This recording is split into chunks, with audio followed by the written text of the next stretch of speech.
अनोखी कहानियों के अनोखे सफ़र के साथ एक बार फिर हाजिर हूँ। मैं हूँ इलाही मखबूल।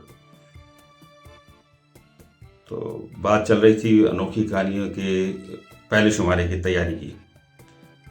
अब जब तमाम मवाद हमने मुकम्मल कर लिया और प्रूफ रीडिंग हो गई, कंपोजिंग वगैरह सारी करा लिए, सारे मामला जब हो गए और फाइनल सारी चीज़ें कर दी गई, तो अब आता है रिसाले में पेस्टिंग का मरहला। तो पेस्टिंग के मरहले के लिए हमारे सबके हर दिल अजीज दोस्त इफ्तिखारुद्दीन साहब ने अपनी खदमात पेश की, जो कि डान अखबार में काम करते थे। इनका इंतकाल हो चुका है। तो उन्होंने अपनी खिदमत पेश की और वो हम सबके दोस्त थे, मेरे मुस्तफ़ा के तो बहुत ख़ास दोस्त थे इफ्तिखारुद्दीन साहब। तो उन्होंने जो है पेस्टिंग के लिए हमने उनसे रुजू किया और जो है और ये पेस्टिंग उन्होंने मुस्तफ़ा हाशमी के घर अजीज़ाबाद में की, और जहाँ पे हम सारे दोस्त मौजूद थे और पेस्टिंग के काम को देख रहे थे। इफ्तिखारुद्दीन साहब की खूबी ये थी कि वो मुख्तलिफ कार्टून, फिल्में, टिच्चू कहते हैं जिसे, छोटी छोटी चीज़ें होती हैं, वो कहानी के आखिर में जब इख्तिताम पे लगाई जाती हैं तो वो सारे वो जमा करते रहे थे। और उनके पास इस तरह की चीज़ें बहुत सारी वाफिर मकदार में फिल्मों की सूरत में मौजूद थी। तो वो सारी चीज़ें वो लेके आए और हम जो है अजीज़ाबाद में सुबह में से जो पेस्टिंग का आगाज़ हुआ तो हम सब साथ बैठे थे और साथ में चाय का दौर चलता रहा, सारे सिलसिले होते रहे। इफ्तिखार साहब ने जो है पेस्टिंग की और बड़ी जिससे दिलजमी से, बड़ी खूबसूरती से, बड़ी मेहनत के साथ समझे उन्होंने पेस्टिंग की। और उसकी खूबी ये थी कि कोई अगर मिसाल के तौर पर कोई कहानी कहीं पे ख़त्म हो रही है, थोड़ी सी भी जगह है, तो उस कहानी के इख्तिताम के हवाले से ही या कोई इस तरह की मुनफरिद से जो है कार्टून की तस्वीर, टिचू या कोई और चीज़ वो लगा दिया करते थे, जिससे कहानी में बड़ी जान पड़ जाती थी। और वो लेआउट में खासकर, और लेआउट के वो माहिर आदमी थे, वो नए नए डिज़ाइन बनाने के एक्सपर्ट आदमी इफ्तिखारुद्दीन साहब। तो इफ्तिखारुद्दीन के साथ जो है हम तमाम लोग जो है अजीज़ाबाद में सुबह से शाम तक बैठे रहे। और फिर ये हुआ कि जो है इख्तिताम पजीर हुआ रिसाले की पेस्टिंग रात को, और रात का टाइम था तकरीबन 9 बजे का।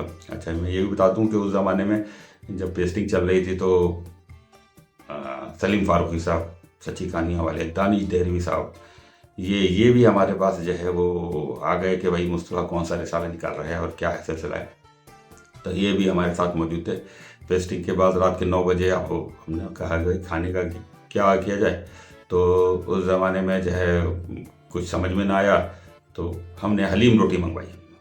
तो सारे दोस्तों ने मिलकर हलीम रोटी जो है नोश की, और इस तरह ये पेस्टिंग का मरहला इख्तिताम पसीर हुआ। अब सिलसिला था प्रिंटिंग का। दूसरे दिन जो है प्रिंटिंग के लिए हम उर्दू बाज़ार का हमने रुख किया, और फजली सन्स जो है प्रिंटर के प्रिंटिंग प्रेस पहुंच गए और उन्हें जो है रिसाले की कापियाँ कहलाती हैं, वो 7 कापियाँ हमें उन्हें दी कि भाई ये आपने प्रिंट करके हमें देनी है। तो और ये भी बता दूं कि उस ज़माने में जो है जो रिम आजकल न्यूज़ प्रिंट का 4000, 5000, 6500 तक का पहुंच गया है, वो उस ज़माने 210 रुपये का रिम हुआ करता था। 500 कागज़ की बड़ी शीटें, 33 की, और वो भी अच्छी यानी 60 ग्राम वाली, वो 210 रुपये का था। तो हमने वो जो है ज़ेप पेपर से वो पेपर वहाँ ख़रीदा और जो है वहाँ पहुँचा दिया उर्दू बाज़ार, और प्रिंटिंग के लिए जो है फजली सन्स को दे दी गई। अब यह है जब टाइटल का सिलसिला हुआ तो टाइटल की प्रिंटिंग के बाद उसकी जो है लेमिनेशन का सिलसिला हुआ कि लेमिनेशन वाला सरवर्क होना चाहिए ताकि जो है बच्चों को और सबको अपील करे। तो वो हमने फिर उसको लेमिनेशन कराई अनोखी कहानियों के टाइटल की, जिससे वो और निखर के सामने आ गया और बहुत ही खूबसूरत मालूम होने लगा। तो 2 या 3 दिन में बाइंडिंग सेक्शन से पूरा रिसाला तैयार होके जो है हमें मिला। बाइंडिंग सेक्शन में भी एक ज़बरदस्त शख्सियत होते, उनका जिक्र मैं कर दूं, मरहूम की अल्लाह ताला मग़फ़िरत फरमाए, आज़ाद भाई आज़ाद। और वहाँ फजली सन्स का एक बाइंडिंग सेक्शन था, और जिसमें बड़े जो है बहुत सारे स्टाफ होता था, तकरीबन 20-25 लोगों का। और आज़ाद भाई जो है वो कमाल आज़ाद आदमी थे कि वो सबके उस्ताद थे, और बाइंडिंग के मामलात में कहीं पे भी कोताही बर्दाश्त ना करते थे। तो जब वो रिसाले तैयारी के मराहिल में आया तो बाइंडिंग में मैं ही जाके वो रिसाले को लुक आफ्टर किया करता था। जब रिसाला बनता तो वो एक ख़ास फरमाइश करते थे कि उर्दू बाज़ार से जो है रोड क्रॉस करके सामने दिल पसंद चले जाएं, और स्टाफ के लिए कम से कम गुलाब जामुन के चमचम ज़रूर लें, आपको यार रिसाला तैयार हो गया और बहुत अच्छा बना है।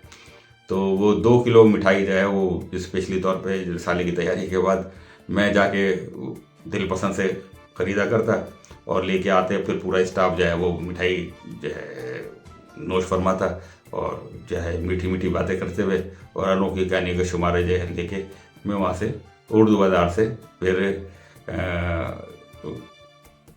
अपना फ्रेयर मार्केट, अखबार मार्केट, साबिर भाई की तरफ जो है रवाना होता था। और साबिर भाई को मैं फ़ोन किया करता था, और वो अपनी सुजुकी के अंदर जो है वो आके तमाम रिसाले के बंडल जो है लोड करते थे, और मैं साथ में उनके शामिल होता था। तो अब तक की जो है किस्त तो यहीं पे मैं ख़त्म करूँगा, क्योंकि इससे आगे मज़ीद दिलचस्प बातें हैं, और आइंदा किस्त के लिए जो है इंतज़ार करें तब अनोखी कहानियों के अनोखे सफ़र का। मगर ये याद रखें कि फन फ्लेक्स को जो है शेयर करें, सब्सक्राइब करें, ज़्यादा से ज़्यादा लोगों तक पहुँचाएँ। बहुत शुक्रिया। आइंदा किस्त में फिर हाज़िर होऊंगा। बहुत शुक्रिया जनाब।